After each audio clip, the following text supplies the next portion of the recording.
Thank you, Derval. Thank you, Emma. So, good morning, ladies and gentlemen. I'm really delighted to be here. It's lovely to be back in Ireland. It's especially good to be in Waterford. And I'm so jealous of your greenway. So, I'm going to be talking about an approach, social prescribing, that's of growing importance. And it's relevant, I think, to some very significant trends in the research literature that can be summed up in just a few words: a return to the social. And ladies and gentlemen, some of you will know that at just a few hours old, the human baby is already making valiant efforts to mimic the expression on mum's face. Those tiny, almost imperceptible grimaces are actually mimicry. And the baby is doing that to establish the social cues, the social connections on which that baby's survival will depend. Recognize me, I'm like you. Just as we now know that babies cry in their mother tongue, a French baby on a rising intonation, a German baby on a falling intonation. So babies know instinctively what we often forget, that we depend on each other, and that human beings are profoundly, quintessentially social. So that's a reminder, if we need it, of the importance of designing policy, practice, and our services around the evidence on social need. A reminder also that the major challenges that we face, including those set out in Healthy Ireland, are neither biomedical nor technical, but are human. Because social prescribing didn't sit well at all with the biomedical model of the patient, so I had to change my consultation style to enable me to open up a discussion about social prescribing, and if the patient was interested. So, as this GP says, social prescribing involves change. I had to change my consultation style. Social prescribing is part of some major changes in the way we think about health and how we think about meeting health needs, supporting good health and well-being, empowering people, as Healthy Ireland says. So social prescribing is rooted in a growing awareness, above all, of the importance of mental health and well-being. It opens up opportunities for building capacity for health with a very much wider range of partners, people we may never have thought of working with around health before. But it also raises questions about the nature of those partnerships that are required to respond to what Derval described, which is the social context of health. And again, that's an important theme in the National Implementation Plan for Healthy Ireland in Health Services. So what I'm going to cover with you this morning, what is social prescribing, research on the evidence and influences, so what's influenced the growth of social prescribing, the evidence that underpins social prescribing, some of its strengths and weaknesses, and the return to the social, and why I think that's so important. I'll say a little bit about does it work and things to consider in relation to the evidence base, and then some reflections on what all this means for practice. This is Anne Sexton. I did not hear the bird sounds, they had left. I did not see the speechless clouds. I saw only the little white dish of my faith breaking in the crater. I kept saying, I've got to have something to hold on to. So I think social prescribing, it's an attempt at a roadmap to a wider range of things to hold on to for individuals, families, and indeed whole communities. It's a route to meeting individual needs that are often unmet, as well as, and I think this is crucial, as well as addressing wider strategic health and well-being goals, including a greater focus on the social determinants of health. And in that respect, I think it's a very important and significant opportunity to bring together our responsibility to meet individual needs with that wider public health responsibility that Derval has outlined. Excuse me. Essentially, it's about well-being. It's about people's capacity and opportunities for health. So social prescribing is actually often called community referral, especially in Scotland, and that's to signal its focus on non-clinical support, as sort of a non-medical approach. So some of the central themes and values in social prescribing to empower and support people through linking them with non-clinical support. So that might be peer support, befriending, advocacy, bibliotherapy, self-help groups. Karma's going to give us lots of examples of how that's working in Donegal. Mediation, swimming clubs, you name it. There's almost nothing that can't be incorporated within this umbrella. Recognising the context of people's lives. So something that we're often not good at in health services, social prescribing creates that opportunity to address the structural and environmental issues. So it might be looking at money and debt, employment and training, housing support, antisocial behaviour, violence, family breakdown, loneliness, etc. Providing a wider range of responses. And again, this is crucial.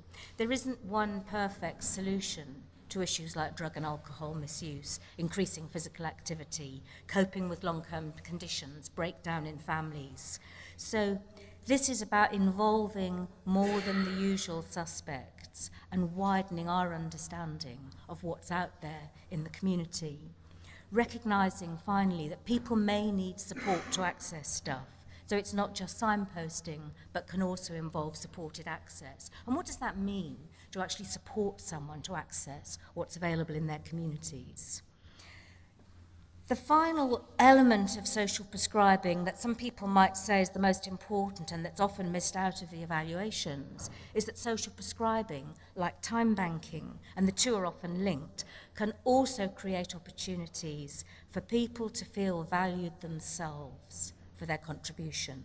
So both receiving and giving support. And we can see that in initiatives with older people, so museums on prescription, where older people are linked with museums, both as a source of support and access to oral history and reconnecting, but also as a chance to contribute their expertise and to feel valued. Because perhaps one of the most painful exclusions is the exclusion from being able to make a contribution. So, at a strategic level, looking up at that level, social prescribing can be linked to delivery of wider health and well-being goals. When we're talking about evaluation, it's quite important with social prescribing to have an evaluation framework and indicators that can move between the different levels at which social prescribing is making an impact. So you can see here, social prescribing, supporting age-friendly services, supporting social value. So what are we delivering over and above the KPIs to add social value, self-care, etc. Moving down a layer, here and along there, there are different delivery models and referral routes. So you might have link workers based in primary care with specific referral criteria. Those might be targeting particular communities or particular vulnerabilities, or they might be targeting a topic like arts, like gardening, compost bins, that kind of thing. We were having a great discussion about ecotherapy over dinner last night. Or you might have a referral hub in the community, so the link is between primary care and a referral hub in the community, offering a combination. It might be community navigators, it might be volunteers, people who know what's going on around here, which often, let's face it, isn't necessarily us. And self-referral. Many social prescribing programs include both referral and self-referral, along with online access and directories, etc. It can involve a simple partnership, just one GP practice with a local gym or a library, to a very wide range of activities, some of which are shown over here. I'm particularly fond of wild swimming myself, but there's absolutely, our ingenuity knows no bounds when it comes to the things. So from walking groups, literacy and numeracy classes, learning English, managing debt, finding out about sources of low-cost credit. Very important. We rarely think in terms of linking people up with that, how crucial. Tenancy maintenance, cookery classes, gardening projects, green space, blue space, places to stop and chat, growing literature on the importance. Waterford, what a wonderful example. There's just so many places public spaces. You know, while London is being privatised hand over fist, you come to Waterford and there's space to dance in the square. It's just really wonderful. So art, theatre, advocacy, benefits, advice, yes, quit smoking and help with stopping drinking, libraries. Every neighbourhood will have assets that support health and well-being, and many are rich in community and voluntary organisations. Midnight football is an example that when you deliver something can totally change its appeal and who comes along. And in Haringey, the next borough along for me, they set up midnight football and they reached a whole crowd of young people, girls and boys, coming along because how cool to play football at midnight. And that just struck me. It's no more expensive to do it at midnight, but it's just a creative way of reaching people you wouldn't otherwise reach. Of course, commissioning that supports and protects these sources of support, as well as identifying gaps and barriers to access, does make good economic sense. And it can be a catalyst for recognising both what's there, but also, of course, what's at risk. I said something to begin with about the social determinants. Of course, social prescribing also has the potential that I mentioned to strengthen the engagement of primary care with the social determinants. We know all this, you know, that the primary influences on health and well-being are those wider determinants, the conditions in which people grow, live, work, age, etc. We know that poor health isn't random. It's linked to the story of people's lives. And in some areas, social prescribing has also provided a framework for hearing the stories of people's lives and for engaging with the stories of whole communities' lives. And that's particularly the case in areas where services are used because social needs are more pressing, and the services that are used can't respond. And the GP is a perfect example of that, who is not often in a position to respond to social need.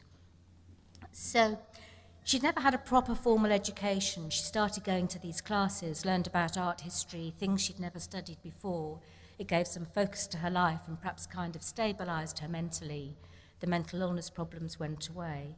She attributed it to having these educational opportunities at a later time in her life. So social prescribing is for a very wide range of different groups, but including the general population.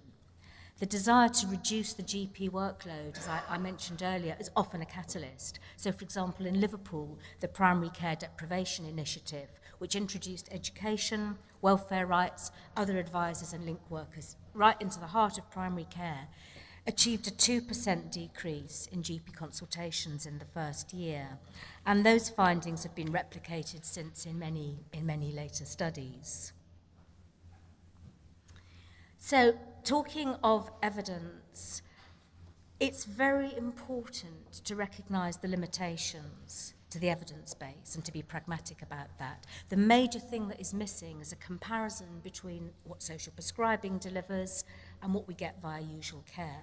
But let's face it, in many cases, usual care isn't delivering. So I think we need to be honest about the limitations, but also not beat ourselves up too much. Some of the problems are not limited to social prescribing. It's a complex intervention. You know, evaluation of making every contact count shares some of the same problems, but that hasn't stopped investment. So sometimes the decisions are driven more by politics than the evidence. It's important also to distinguish between evidence on social prescribing as an approach, so an approach that is non-medical, that addresses the social determinants, that shows different routes to access services, that might be about community development, building capacity, that involves different kinds of partnerships. That would all fall under the approach. Distinguish between that and evidence on the actual interventions. We don't need more evidence on the benefits of exercise, but it's good to look at whether social prescribing actually does support people who wouldn't usually have access to exercise, to take up more exercise, to include it in their lives. Some studies conflate the health and well-being impact of the activities with the approach, and we need to distinguish that. So is social prescribing more effective than usual care? And the other thing, which I'll come back to, is to develop as many indicators as possible so that we're not achieving results that we don't actually capture. And a good example of that would be exercise on prescription, because the early evaluations didn't evaluate for mental well-being. And of course, one of the most profound impacts of exercise is on mental well-being. And you have to exercise a long time, let's face it, and apologies to any sports enthusiasts here, but you do have to exercise a long time to reduce your CHD risk. The mental health benefits are felt within about 3 days. So the indicators will determine how effective what we think is being done. So this is the Dundee social prescribing pilot, and they use contribution analysis, which I'll come back to try and capture those wider outcomes. So sources of support, SOS, which was the name of their initiative, improved well-being, but it also met complex needs amongst people who had previously not been using services or not been using them appropriately. It resulted in new partnerships in health, new cultures of joint working, joint training. So many of the health organisations and the voluntary organisations stopped doing individual training, they did training together. It built community capacity, and in doing so, the whole package was able to influence the wider determinants of health. So Dundee have described social prescribing, and I really like this, something you might like yourself, Fergal, embedding a mental well-being imagination in our policy and delivery. And so in Scotland's mental health strategy, they talk about a move away from a model where the doctor diagnoses and treats illness to a much wider range of responses. And when you see that at the heart of the policy process, it does raise questions about how we allocate money and the case for moving resources into the community if we want that wider range of responses. So that's a kind of brief snapshot of social prescribing, and I want to just spend a few moments now digging a little bit deeper. Let's turn to evidence and influences.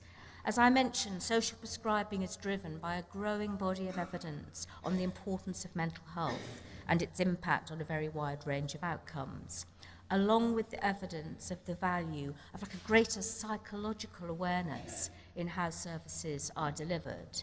So mental health and well-being, how we feel, how we think, how we experience and interpret our lives. That think, feel, relate, make meaning dimension of what it means to be human. Where does it hurt in my soul? As I'm also going to share with you, there's a growing body of evidence that the quality of human relationships has a profound impact on health and well-being. We see that, for example, as loneliness has moved up the public health agenda, as we see links between loneliness and poor physical and mental health, as well as capacity to recover. So we're seeing really in this whole recognition of mental health a move away from single issue focuses, whether that's smoking or alcohol or obesity, HIV, AIDS, etc., to integrated wellness, a whole person, mind, body, and spirit, and more community-oriented responses. And the tide really is turning, colleagues, on that. I like to say, single issue, rest in peace. That isn't how people live their lives in terms of their smoking and their drinking and their consumption of tater crisps. So let's pause then for a moment to reflect on what we all need for our own mental health. Insights from neuroscience and the work of Sen and others on capabilities attempt to identify what is it that we need from others to function well, to flourish. And the evidence shows that we need to be heard, we need to be believed, we need to be understood, and we need to be respected. But of course there are profound inequalities, are there not, in whose story is heard, in whose truth is believed, in who feels understood. But the most painful inequality is perhaps in the distribution of respect and the profound mental health impact of that inequality. So we know, don't we, particularly those of you working in mental health, that's why the mental health question is not what's wrong with you, but what's happened to you. So what's happened to whole communities, to individuals within them. A deeper engagement with the stories of people's lives. That has to be at the heart of our practice. And what I think social prescribing does is it actually opens up and liberates possibilities for that engagement, that wider engagement, a wider range of responses to health, a wider range of options for patients, because what's on offer currently is not meeting needs, and it's not actually delivering health and well-being for large swathes of our population. So, looking further at that, status, control, relatedness, there's a range of international studies that show that the respect we receive from others is not an abstract thing, it's written on the body.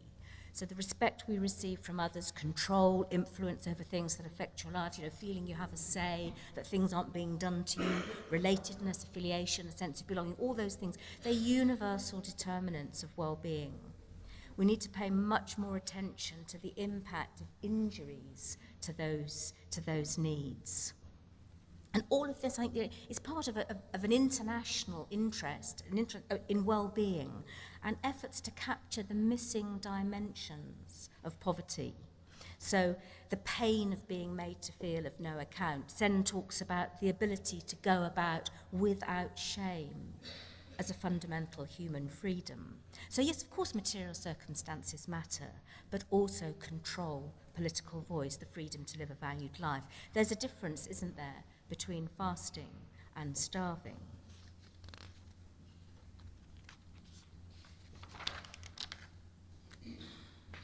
So, social prescribing also depends upon deepening relationships, and above all between professionals and communities. And the stuff I shared with you from Dundee, that was one of the biggest impacts in how professionals worked with communities. So how general practices can make better use of community resources to help and support the people that they are working with.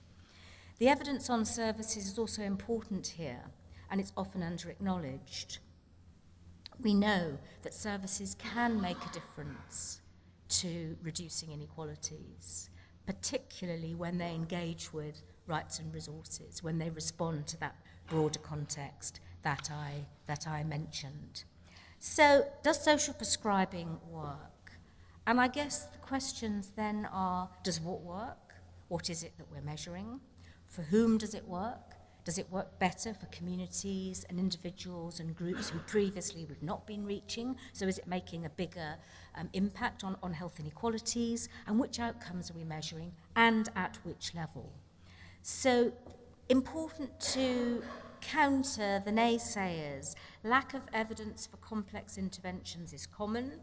It doesn't mean that it doesn't work. It may mean that we need to strengthen the evidence. We need to do more big-scale evaluations. So let's look at some of the routes through all of that. Social prescribing is a reminder that the NICE guidelines themselves on behaviour change, so even when we're having a conversation with someone who's very wedded to behaviour change, now recommend that individual interventions must be delivered in tandem with complementary action at a community level. So it's not just about motivation, it's also about capability and about opportunity, and those levels are delivered at a community. So your local community development committees, building capacity for health, broader coalitions, co-production, assets approaches, the skills of communication, partnership and advocacy. Colleagues, often it's actually our behaviour that needs to change. And if we're going to talk about behaviour change, we at least need to be looking at ourselves and to consider our own changes as an important outcome in terms of what we evaluate. So, I said at the start, is social prescribing more effective than usual care as a route to the take-up of health-promoting activities, but also a very much wider range of other potential outcomes? So many social prescribing initiatives use a standard wellbeing scale, Warwick and Edinburgh mental wellbeing scale. There are others to assess wellbeing impact. But there's also other measures, so impact on GP referrals, impact on frequent attendance, hospital admissions, unplanned hospital admissions, managing long-term conditions, as well as the uptake of all the activities. Increasing family income. So we know that effective welfare advice can increase family income. And as I said before, social prescribing may be more effective in reducing health inequalities. So it may not be making a difference for some members of the population, but may be making a much bigger impact on those who've previously been excluded. Patient satisfaction also matters. An evaluation should capture whether people, regardless of any clinical outcomes, actually felt better themselves and be a little bit less sniffy, because people's subjective responses to what we're delivering is a robust indicator.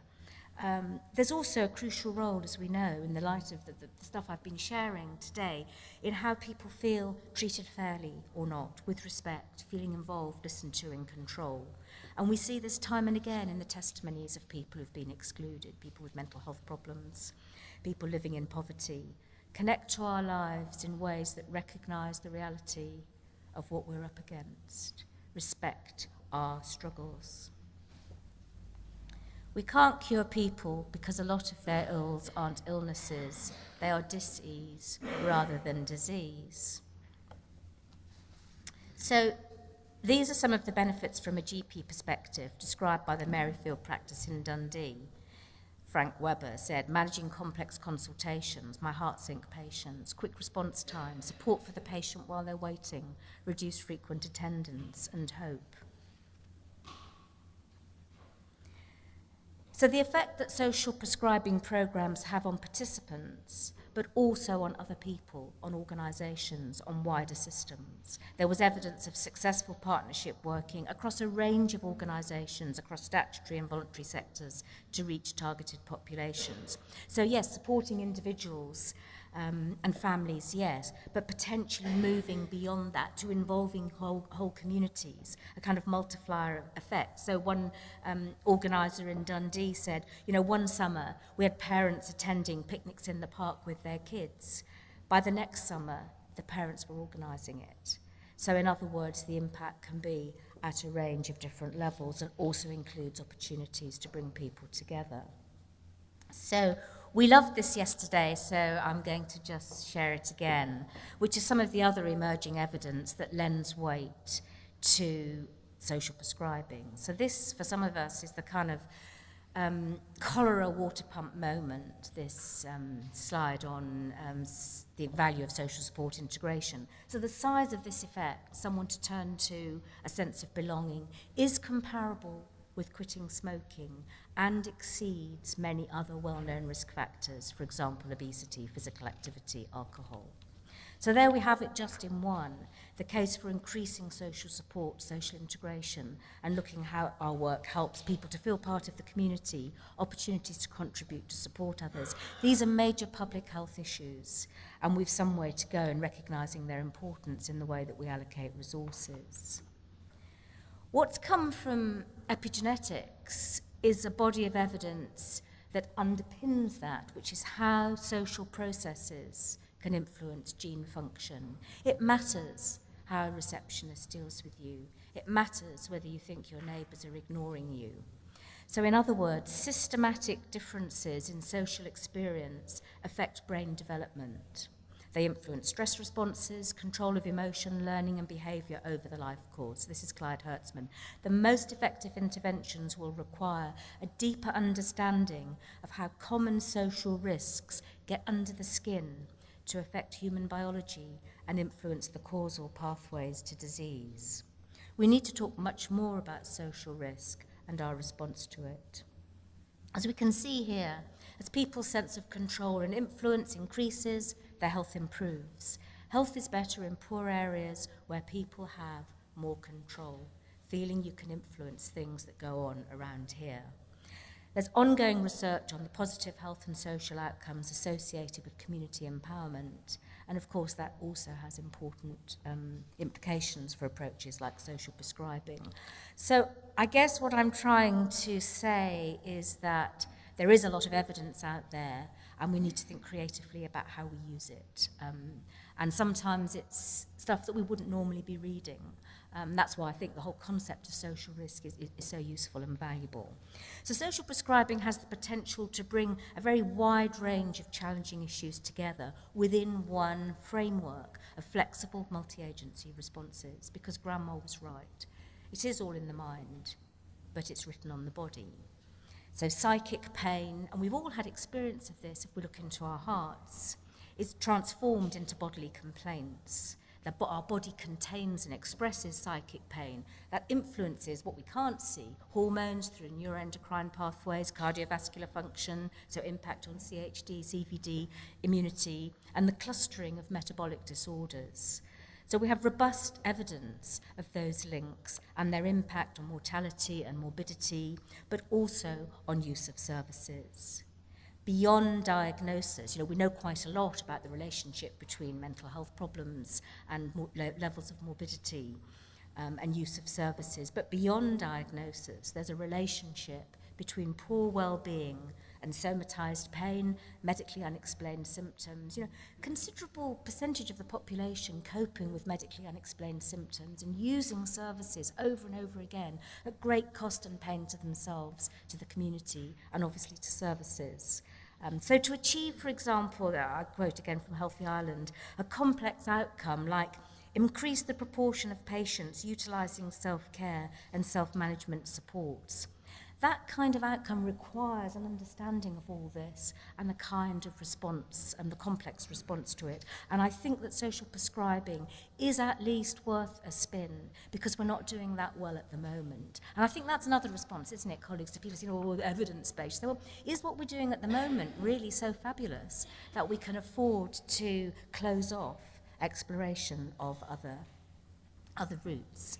So this is bringing it all together, as I mentioned, is a challenge. But I'm not going to go through this in any great detail, but I just want to give you one example, which is from Dundee, how you can try and bring together the complex picture in your evaluation framework. And clearly the time to think about how do we capture everything that we're delivering is right at the beginning. So what Dundee did was they broke it down into a step-by-step analysis of the different things that contributed to the end result of improved well-being. They looked at engagement, so communities and services, but also services with the communities. How do we capture the extent to which our services are involved with communities, especially, for example, GP awareness of community sources of support. The practice that we worked with, Maryfield, they didn't know anything at all about what was going on in Dundee. And that's particularly the case where I'm not sure how common that is in Ireland. It's very common in England, where your health professionals are in a completely different demographic to their patients, so they're living in different areas, so they often will not know what's going on, and that's where link workers and community navigators and people like that would come in. Awareness of what's going on, capturing that, community concerns, capturing community concerns, and especially GP awareness. Improved capacity, capture that, community involvement in events. I mentioned the picnics, the willingness of parents to help. Reduce duplication in the GPS, joint training, that kind of thing. Behaviour change. And Dundee were absolutely great because, led by Dr. Frank Webber, they looked at behaviour change first in us. How does our behaviour need to change? And then they looked at the community afterwards. Tackling the wider influence. So they looked at the different elements of social prescribing and how, step by step, it reduced barriers to access, reached people who perhaps weren't using the service, reached the most disadvantaged, linked patients with sources of knowledge as well as sources of support, consultation events, etc., etc. And then only right at the end did they start to talk about that clinical impact in terms of well-being. So, excuse me, because I'm just going to breathe and have a quick sip of water. There's fresh water. Well, thank you. So, all of this, I started by talking about, beyond the usual suspects. I think social prescribing also gives us an opportunity to think more deeply and more creatively about who are our partners, what, this is again Healthy Island, what is creating an environment where every sector of society can play its part, and a broader coalition of support for health and well-being, what does that really mean in terms of our day-to-day partnerships, in terms of who we work with and how we work with others? And one thing I think it might mean is expanding our understanding of health and finding ways to learn about health, particularly from those sort of awkward squads in our community, maybe around disability rights, the user survivor movement in mental health, some of the groups that are contributing a strong rights-based approach. I noticed in the precinct in Waterford a group of women coming together for a march on Monday, complaining about children's services. Obviously, if you're running children's services, that's a heart-sink moment, but it can also be a moment to hear what people have to say. And I think when you're coming round the table to design a social prescribing initiative, you're looking round the table to ask yourself, who's left out? Who should be here? I need my glasses to see what that says. Oh, but fine. It could be saying all sorts of things. So, social prescribing as a sort of a catalyst for new friendships, for finding common interests, uncovering or liberating our own resources, the bridging links they talk about in social capital, don't they? Bridging links that subvert what we often get stuck in a very narrow, stratified zone in much of our work. And reaching beyond our comfort zones, it can be really exciting, like the first time you fall in love, very frightening, but also incredibly exciting. As we work to improve health and well-being, build resilience, empower individuals and families, and reduce health inequalities, again, Healthy Ireland. So I want to end by reflecting on what it means to expand the range of things, coming back to Anne Sexton's poem, to expand the range of things that people have to hold on to. So many times will you be killed, so many will you revive, so many years will you spend despairing, and at that moment of shipwreck and of darkness, someone will rescue you to go on singing, singing in the sun, like the cicada. Colleagues, this song by Maria Eleanor Walsh, sung so amazingly by Mercedes Sosa, became an anthem of struggle and resistance during the Argentinian dictatorship. Among other things, it describes a particular gesture, an expression of help and solidarity in our moments of greatest need. At that moment of shipwreck and of darkness, someone will rescue you to go on singing. So, remembering that baby, our need for each other, the gift, not the shame, of our dependency, the strength we find to go on singing together. Thank you for your attention.